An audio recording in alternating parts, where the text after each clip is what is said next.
Well, folks, you're not going to believe what just happened in Chicago. So, a woman was shot after ramming an ICE vehicle. Federal agents boxed in by a mob, 10 cars surrounding them, weapons drawn. And before the smoke even cleared, President Donald J. Trump made probably the most controversial move of his second term. Well, today, the Guard is rolling in. The National Guard, yes, guys, the National Guard has been deployed after one of the most violent anti-ICE uprisings that we've ever seen on American soil. And the reaction from Chicago's mayor, oh my God, guys, a full-blown televised meltdown accusing Trump of tyranny.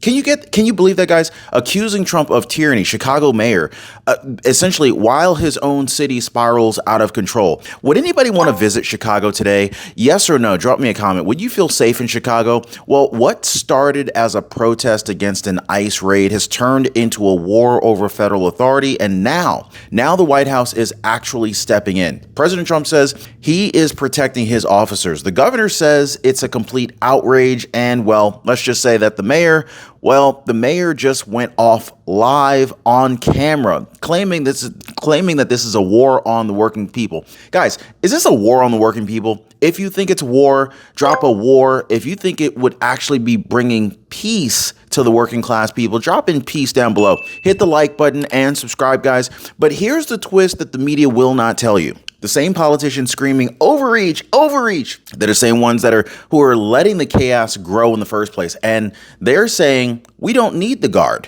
What? How do you not need the National Guard? Then a woman tried to kill an ICE agent. Guys, so I want to go ahead and break down exactly what led to this explosion, the attack, the ambush, the mayor's breakdown on live TV, and President Trump's decision to federalize Illinois troops in response, because this isn't just another Chicago story. This is the test case for every Democrat-run city in America, and what happens next could easily decide whether law and order still means anything at all. All right, folks, so let's go ahead and get started with what happened after dawn. Sirens, screeching tires, and this unmistakable sound of gunfire echoing across Broadview, Illinois.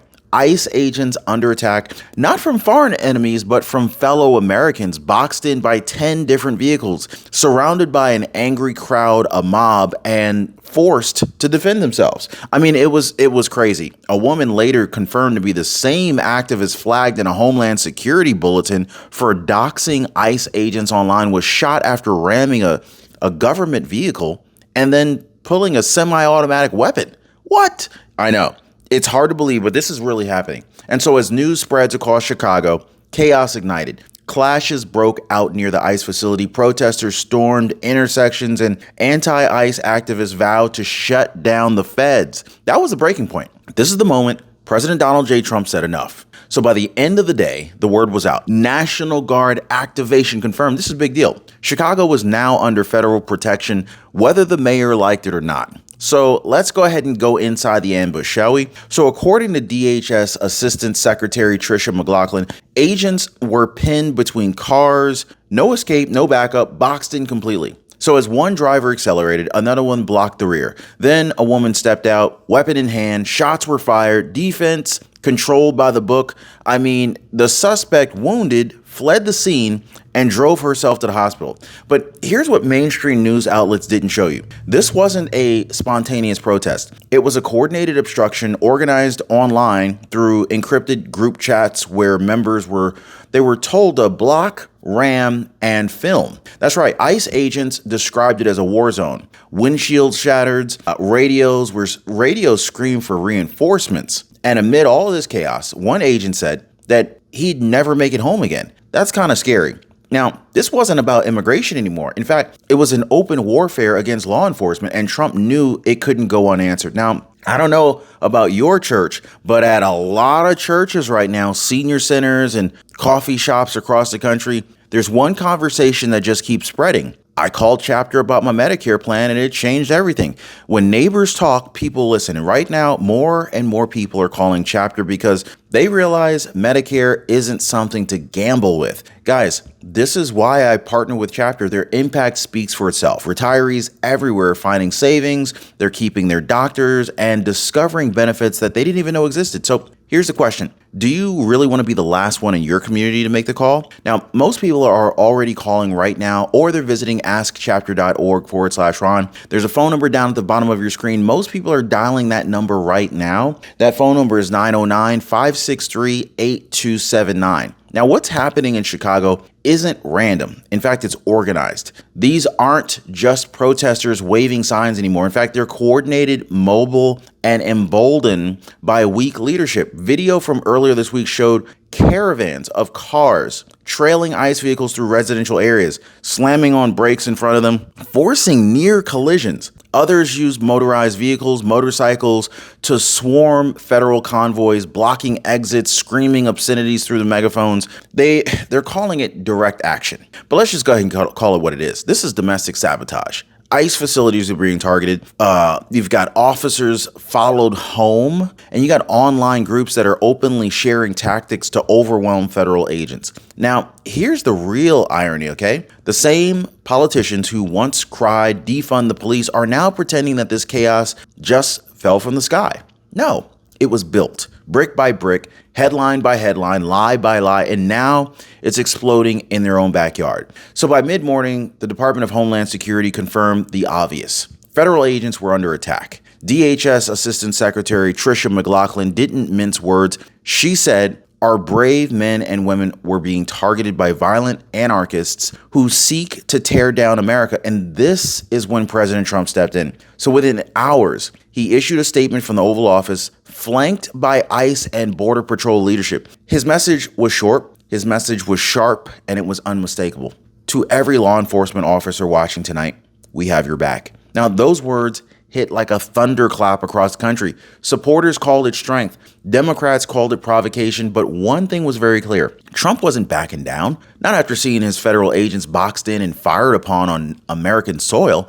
This was no longer just a law enforcement issue. This was a national security test, and Trump had just raised the stakes. Now, by the afternoon, the media circus was in full swing. CNN, MSNBC, MSDNC, and of course, the Chicago Tribune, they were all running the same headline. Woman shot by ICE during chaotic protest. There was no mention of the gun. There was no mention of the ramming. There was no mention of the officers which were ambushed. And so within minutes, social media was flooded with outrage. Hashtags like hashtag ICE brutality and hashtag hands off Chicago were trending nationwide. Now, here's where the left, here's what a lot of details that were left out, okay? They left out the detail that this victim was the exact same person who posted a week earlier, "Don't let them take anyone, hit them if you have to."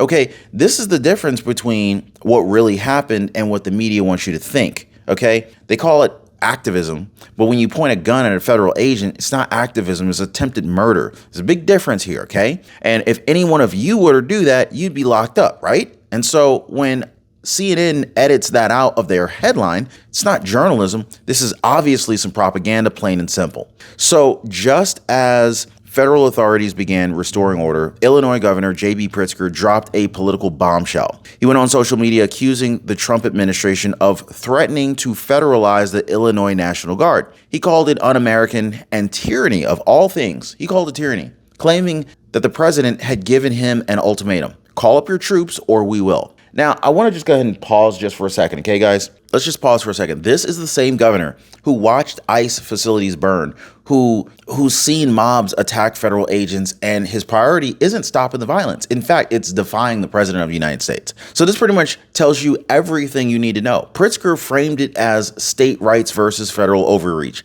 but Trump saw it as a duty to protect federal property, defend American officers, and stop what looked more and more like a coordinated assault on U.S. sovereignty. And that's when everything changed, because within just a few hours, the Guard was federalized. Now, by early evening, the rumors were confirmed.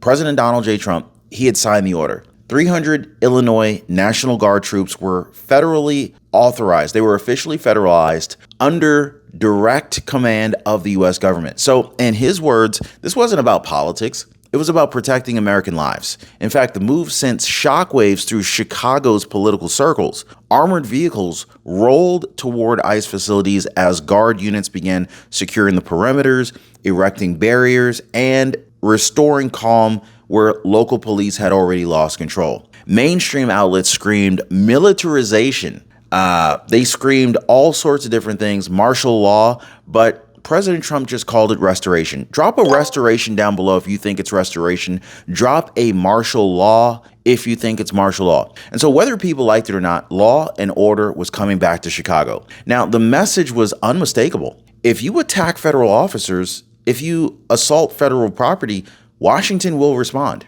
And so for the first time in a very long time, Chicago was forced to remember what real federal authority looks like. And so right on cue, Mayor of Chicago, Mayor Brandon Johnson, lost it on national television. In fact, standing before the cameras, Mayor Brandon Johnson's voice cracked as he accused Trump of declaring war on poor and working people. He said that the Guard deployment was dangerous, unconstitutional, and a war on black communities. But here's the irony. The violence that he was condemning wasn't caused by the Guard. It was the reason why the Guard was sent. Johnson's outrage played perfectly into the media's hands. Emotional sound bites, dramatic headlines, political theater. Meanwhile, ICE officers were still under threat. Families were afraid to leave their homes. Mobs outside of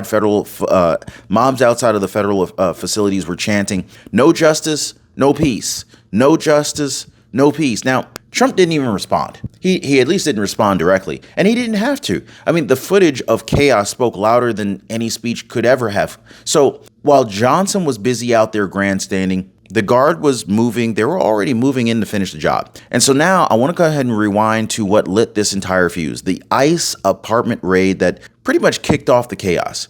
And it wasn't random. ICE agents were targeting members of violent Chicago street gangs, this one particular gang known as the TDA. Now, they're responsible for trafficking, extortion, multiple homicides across Cook County. The operation was designed to be surgical, a late-night entry to minimize resistance and to protect nearby residents. But as always, the headlines told a completely different story.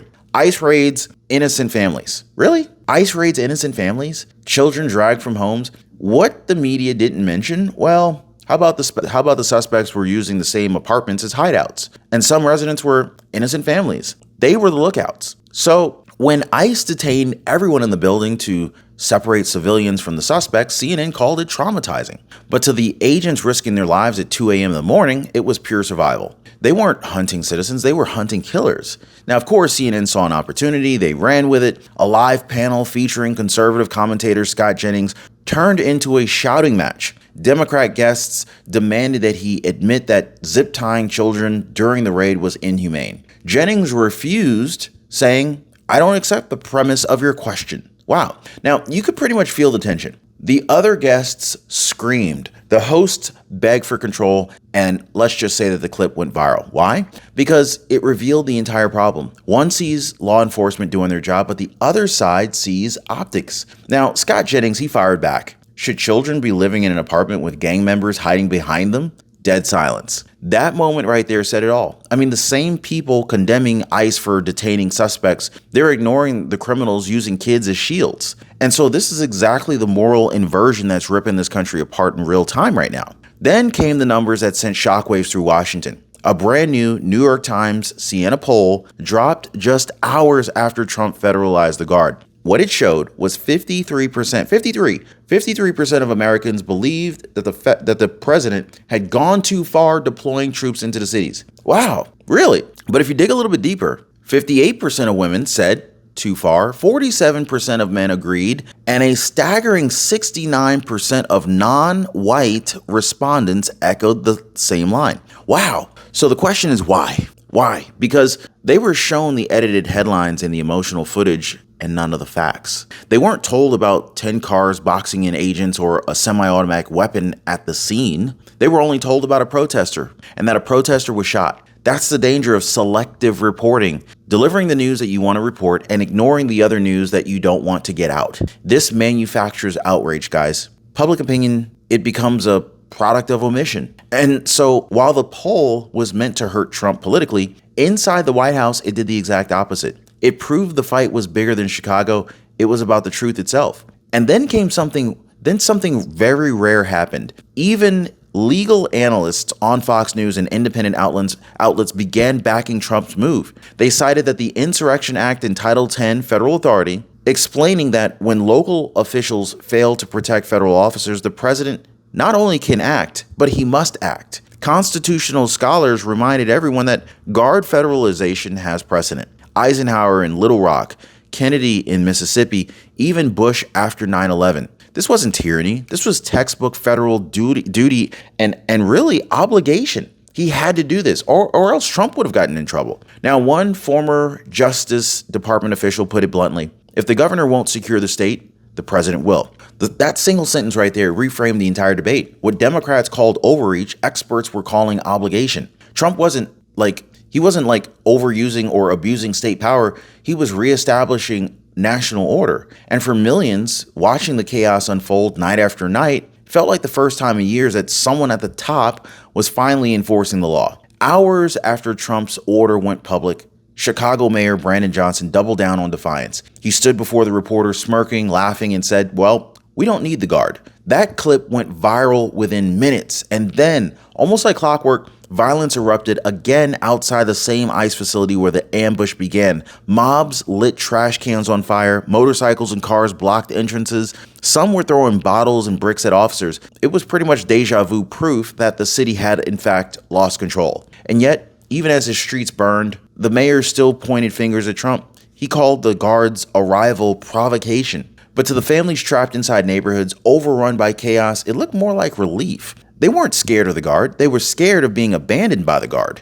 or abandoned by any law enforcement official. So they were very happy that the guard was there. And so this is exactly what happens when politics matters more than the public safety. Cities fall one broken window at a time. And so that night from the White House, President Donald J. Trump addressed the nation. Behind him, the American flag. Beside him, the agents from ICE, DHS, and Border Patrol. He looked straight into the camera and said, "We will not allow lawlessness in our cities. We will defend every federal officer and every American family. No teleprompter fluff, no politics, just resolve."